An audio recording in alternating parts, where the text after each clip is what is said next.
Starting down south, their opponents from FBB2 starting up north, and when it comes to the tank selection, TOG with, well, once again opting for heavy tanks here. Yeah, and actually the opponents, FBB, opting for that tank destroyer again. Again, so yeah. Really on Runeberg, I would think that's kind of odd.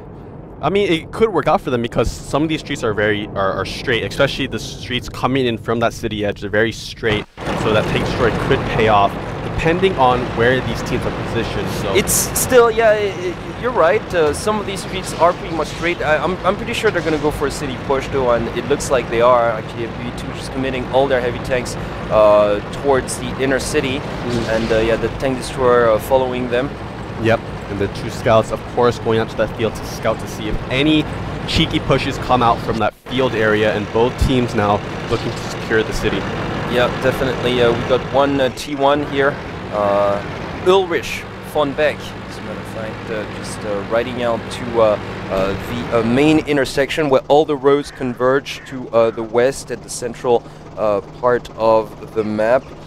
And yeah, when it comes to TOG, I think they're just, well, right now they're camping. They're just waiting for their opponents to make the push. I think they've been warned. Yeah, that piece of T28 definitely just dealing so much punishment on White Park, so they're just going to be a little more cautious as to how they choose to take cover. Yeah, definitely. They have to be cautious because that tank destroyer is extremely powerful, especially at long ranges.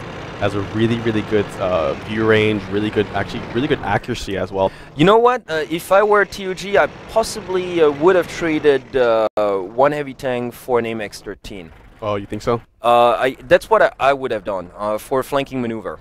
Actually, like throughout the out in the field and take out the tank destroyer. Yeah. Much with an AMX. But I feel like the tank destroyer is always going to be at least accompanied by at least one heavy tank. So it could have been quite well, right risky. now, if you take a look, as a matter of fact, it's not.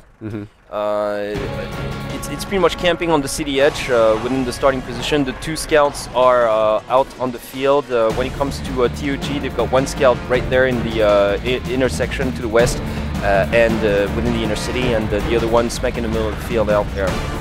Yeah, definitely. I mean, but I feel like even if TOG went with an AMX-13, by the time the AMX-13 got into range of that tank destroyer, it could have just got taken out. It could, possibly, but then again, it's just, it really depends. You could send in possibly two scouts, sacrifice one T1, and then try to, well, hope to actually sneak in the AMX-13. Like, let us to forget that, you know, tank destroyers, their biggest weakness, obviously, is that they can't rotate their turret. Yeah. So once you miss the shot, you're dead meat. Yep, pretty much. If you're out in the open. Yep, definitely. And the tank destroyer that's definitely aiming towards the field right now, just trying to get a peek as at enemy tanks that might come either from the city edge or out there in the field, but it's not going to happen. Like all the TOG forces are concentrated within the city. Yep, and the FBB team is now, they're still kind of camping up in the north, and actually the TOG team is still in the south. And oh, this T1 actually might get taken out here.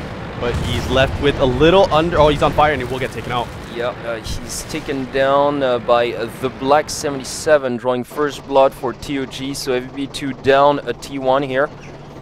Yep, so they will have a little bit less vision. Not too crucial at this point because if it does turn out to a firefight, that T1 will be completely useless. Unless, of course, they do go for a base capture. Yeah, but once again, it's just before anything, that tank destroyer needs to be taken down, and which is why, once again, okay, maybe not an AMX-13, but at least T69, something a little more mobile to in prevention, of that T28. Yeah, definitely, and it looks like the TOG team is quite hesitant to push out because they are. I feel like the tank destroyer basically is just dealt so much damage, took out two heavy tanks. Like two of those 110s were gone because of it. Like shooting through those windows, so you think you've got cover, but that tank has been spotted now. Yeah, that scout has been spotted. Yep. So the FBB team is hiding behind that wee statue right in the middle of the central plaza, you know, to the west. So he has been spotted. Yep. And so the TOG team realizes that the FBB team has at least one tank in that city area. Well, I limit. mean, chances are they probably realized, okay, these guys are going for a city push. In any case, with a tank destroyer, that's your only option out there. You're not going to go out there in the field. So definitely converging towards the inner city now is FBB2. Yep. I feel like a lot of the times the teams that go for the city edge push usually come out as victors. Well, not necessarily though, because the city edge can be very dangerous. It can be very, very tricky as well. If you go towards the city edge while scouts remain, you're going to be spotted. Once you're spotted, you're dead meat once again. Usually, yeah, we have seen the city edge push like successful only if the scouts were actually taken out for a flanking maneuver, but that's out of question. Yeah, actually, but this TOG T1 scout actually going up right up to that northeastern corner, looking to see he might go for a cheeky base capture, but I don't think it'll pay off. He can't pull that off. But I think he's just more trying to detect, enemy presence, like are they camping over there? Where's the tank destroyer? He's doing a scouting job here. But you know what? Right now, like you were talking about the city edge push, it's not possible for TOG because of the tank destroyer. Yeah. They simply cannot move out with confidence right now because of that T28. And yeah, the T1 has been spotted now up there like northeast. It'll be a T1 versus T1 battle here, and this FBB tank having the more damage onto, or excuse me, the TOG tank having more damage, inflicting more damage onto the FBB. He is going to move out now to try and take out this FBB tank. Yeah, but the tank destroyer is now moving out. Oh yeah, but trying to get this will be a one-shot, one kill. If this tank destroyer managed to get a shot off, and this tank... Oh, he goes down though. Brilliantly done. The Black 77 actually managing to take out, single-handedly take out both enemy T1s. Yeah, so great play coming out from the Black 77, taking out both T1 scouts now. So the FBB team have... Virtually blind. Yeah. Virtually blind, at least in the field area. Yeah, and in the field area, there's only the 10 destroyer remaining. However, they don't know that yet. The TOG side doesn't know that yet. That's the problem. Yep. And now FBB2 actually moving out towards the inner city. Like that T1's going to be dead meat pretty soon. So FBB is moving out here. Yeah, into the city area. And now actually just TOG going for the city edge push. Yeah, the city edge push, but that's not necessarily a good option because the 10 destroyer is still lurking up there. Yeah, actually, what happened was they spotted that tank destroyer, and the second they spotted him, they backed out. Yeah, they backed down, and look at that T1 right next to the tank destroyer up there, pretty much. If you can just sort of toy with him long enough for a heavy tank to actually make that move, the tank destroyer is going to be dust, but... yeah, so he did just lose vision of that tank destroyer. He might try and reposition it up to try and allow his team to know where that tank destroyer is, because that but meanwhile, you know what? The FBB2 heavy tanks are almost almost like they're really nearing the TOG starting point here. You've got 4 heavy tanks strong, but like this going. Is the Black 77 trying to do some damage onto that tier 8, but nothing will happen, and he will get taken out. It's kind of funny actually. It's kind of cute, really, because there's really nothing that T1 can do, but he did sacrifice his life for his team. And now the FBB2 side going for the base capture, definitely going for it. And yeah, they get the first shot out there. They do have the advantage in terms of positioning here.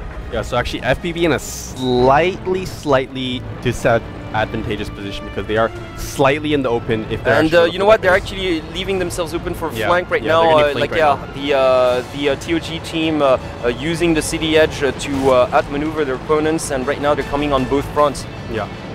They're gonna go around to the south pretty much, and they're gonna really just surround their opponents. I don't see how these guys can actually get out of this. Yeah, so about a little under a minute left remaining in this. It looks like there will be a firefight in this southern base area, and TOG looking a little stronger because they are surrounding their opponents. Yes, they are surrounding opponents. However, it all comes down to execution now. And yeah, the tank destroyer actually getting a kill that might prove crucial. They do have the advantage now. Yeah. So TOG looking in a little bit in a rough spot because that tank destroyer is providing great cover fire for his teammates. A tank destroyer actually, and then actually another tank gets taken down on the TOG side. Only 3 tanks now remaining on TOG. It looks pretty grim now, although Yeah, FBB is slowly now moving in. They do realize that they have the positional advantage with that tank destroyer, plus just the numbers. Yeah, you know what? Pushing down south pretty much while the TOG forces were going for that CDH push was pretty crucial. They lost their defensive position advantage pretty much, and once the tank destroyer managed to camp down south, it was pretty much game over.